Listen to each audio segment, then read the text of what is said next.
1955 at St. Joseph's Hospital in Burbank, California. He was 62 when he passed away on November 4th here in Palm Springs. He's my second brother. He was our middle child in the family, and we had 9 children in our family.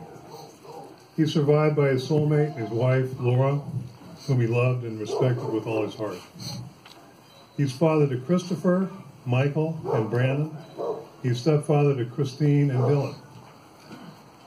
He's a grandfather to Allison and Zoe, to Corbett and Kristen.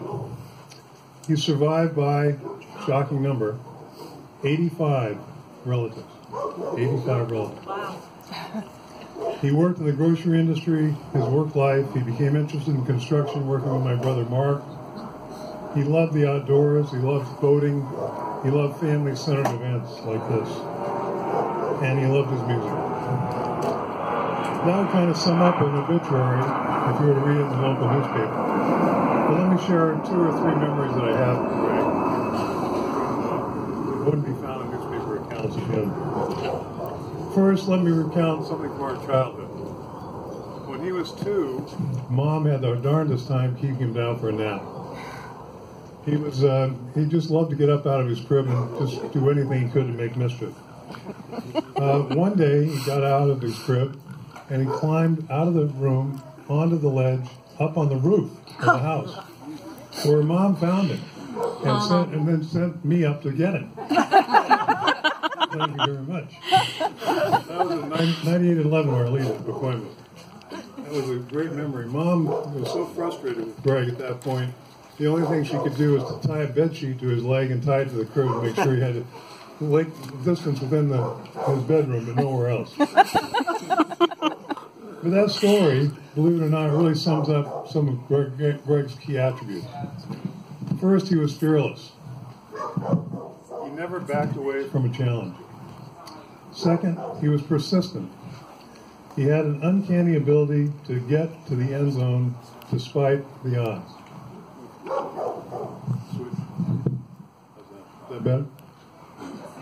Test. Hello? Is that better? Yeah. Third, he was smart and intuitive. He may not have had the best formal education, but he was street smart. He was a quick learner. He had the ability to figure out complex issues intelligently, like having to navigate to the roof from his crib. Fourth, he used his middle child position of the family to his advantage, not as a victim, but to show us all how unique, how energetic, and how charismatic he really was. The second story about Greg has to do with the demons he conquered and reconquered throughout his life. We all know of the many challenges Greg had with all the isms.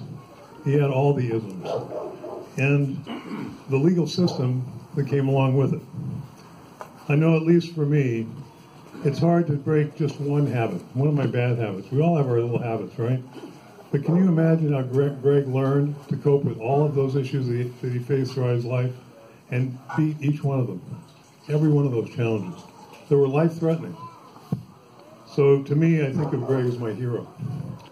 He really had those personal attributes that I mentioned before to get him through difficult times. But it was also with the constant support of his wife, Laura, who really helped him through all of his troubles and transgressions. And with programs like AA and the sponsors that he had with AA as well.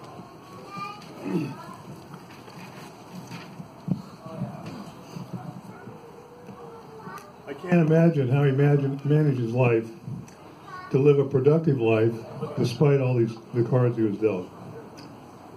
There's one story that Greg liked to tell, kind of self-deprecating about himself and some of the challenges he had with sobriety. One night, he was picked up for a DUI, and the police put him in the slammer overnight. The next morning, he was released. On his way out of jail, back home, he was speeding. And guess what? He was picked up by the same cop who picked him up the night before. He'd love to tell that story. I'm sure there's more to that story than I know. But, Probably. But to think about how he dealt with that challenge and all the challenges that went with it, and just one minor part of his life, it's to me amazing. I would be remiss today to talk about Laura and all that you've done, Laura, to support him as your soulmate, his soulmate and wonderful wife. He was the rock that Greg relied on for love, personal, emotional, and psychological health. While I was mostly a distant observer, there's little doubt in my mind, Laura, that you really made a big difference in Greg's life. And for that, we honor and respect you deeply for that. You fulfilled his life, and I trust that you also were added by his life as well. Your travels to Scotland for Sister Sue's 50th birthday and then your trip to Europe last year were life highlights for both of you. The love and the memories from these two trips and the many others that you took as well will be everlasting, while the happiness that resulted will be high fives for both of you. I want you to know that this is a celebration of life that cannot be complete without saying thank you.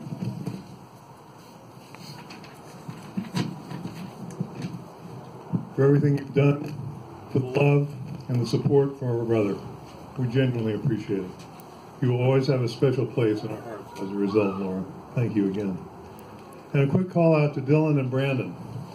Remember, you have the entire Ochterlony clan at your disposal. All 85 of us. Don't be afraid to call on us. We're there for the ready if you have any needs. That's what families are for, and I just want you to know that we're there for you. I miss you, brother. You know, really care about you and all that you've done for us.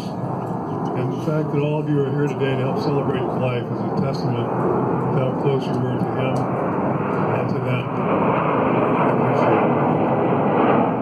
Thank you for listening, and I appreciate it. This over now, I think, to my sister Sherry. Yes?